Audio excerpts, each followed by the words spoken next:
I think Benedict Arnold became a traitor because he was unhappy with his treatment in the military. He felt he didn't get enough credit. He felt he wasn't promoted enough. Benedict Arnold was an important and heroic American soldier. Over the course of 5 years, starting with capturing cannons and artillery from Fort Ticonderoga, which helped at the battles of Lexington and Concord, he made himself indispensable to his commander-in-chief, George Washington.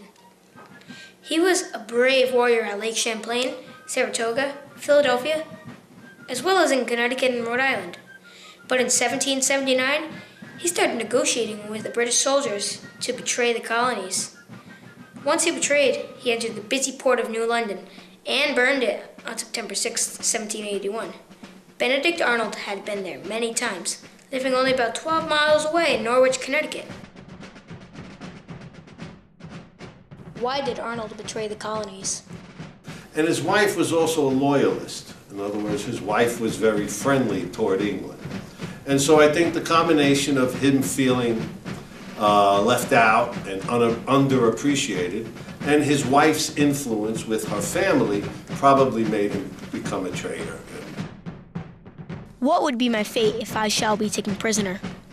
They will cut off that leg wounded at Quebec and bury it with all the honors of war, and hang the rest of you on a gibbet as a captured American traitor. Feeling betrayed and burned, I think he ends up becoming the traitor that he becomes.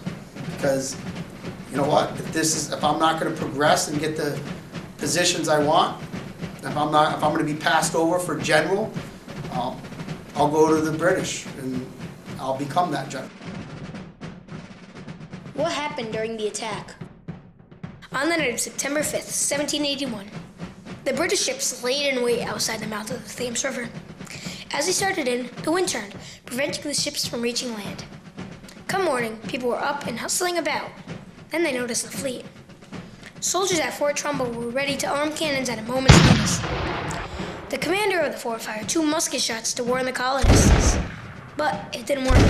The fleet obviously knew the code, and that 3 shots was a victory call, so they made the warning shot into a victory call. Seeing that the warning was a bust and that there were only enough men to man one fort, Adam Shapley, the commander of Fort Trumbull, commanded his men to row across the Thames River to the better prepared Fort Griswold. At Fort Griswold, the men stood their ground even when the British landed and shot down their flag.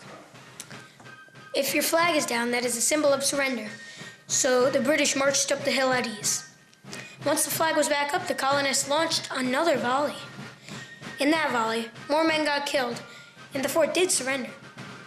After the surrender, Lieutenant Colonel Erie received Colonel Ledyard's sword and drove right back through him. They were more of a naval fort, Fort Trumbull especially.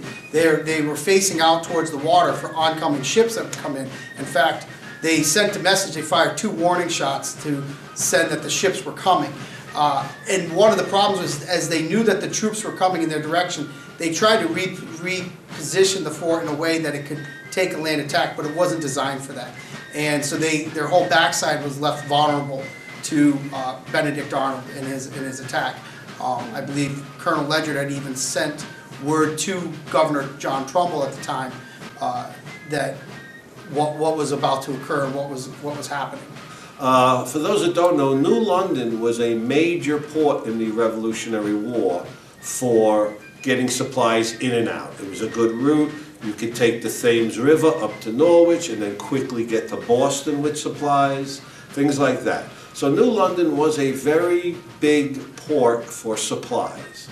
General Henry Clinton ordered Arnold to attack New London, as they would also attack Fort Griswold on one side and Fort Trumbull on the other, in an effort to create a diversion tactic and hopefully getting General Washington to be diverted from attacking the troops against Cornwallis in the south. This actually wasn't successful. What really happened during the attack? There's 2 stories. There's somebody hit a powder keg and the fire, it exploded and it blew up and then the town was set ablaze. That's one. And then you have some colonists who will recount and say, I think it was in the Groton Gazette, and their stories were being told in the Groton Gazette later afterwards, that they took everything, They burned down they burned down houses, they burned down, they deliberately intended to burn New London down. Well, we knew they were there. We know that morning we saw the English ships come over the horizon. We had two forts to protect, Fort Trumbull in New London and Fort Griswold in Groton. They realized they only had enough men to protect one fort, and so they decided to come over to Groton. They abandoned the New London fort. So when he went there, Arnold, he saw there was no protection and he easily burned down the town. Were there any effects? It happened very late in the war. This was probably the last official battle, if not close to it. The effects locally were dramatic. It really devastated the community. For instance, out of the 11 male members of the Avery family, only 2 survived. 9 were killed that day. Brothers, nephews, cousins. Locally, it was a devastating effect. Did it affect much in the war? No. He didn't. He burned New London down, but that really didn't change the direction of the war. Not wanting to adhere to the orders of a traitor, the British launched a frontal assault against Fort Griswold. The attack was suicide. The British officers slaughtered captured Americans out of cold blood and burned the town to the ground. For a couple of years, the English had left some ships outside of the bay to keep us from business in New London. But again, I think it was more that they wanted to make some statement in Connecticut. General Arnold was also hoping to bring some troops. They were, at this time, they were worried about attacks on New York also, and he thought if he attacked in Connecticut, it might draw some of Washington troops out of that New York region. But it really was ineffective. Nothing really changed, except that New London got burned to the ground, and 150 or so colonists were kind of massacred. The forgotten battle?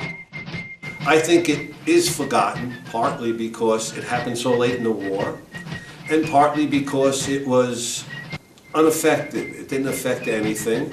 It surprises me it isn't more well known because of the fact that Benedict Arnold was an American general, a hero, and then he became a traitor. Even though the burning of New London didn't affect the outcome of the war, the conflict had a huge impact locally. The compromise was to surrender. After the war, Benedict Arnold died in England in June of 1801. He was penniless and in declining health. His wife, Peggy Shippen, received a pension from the king until she died in 1804.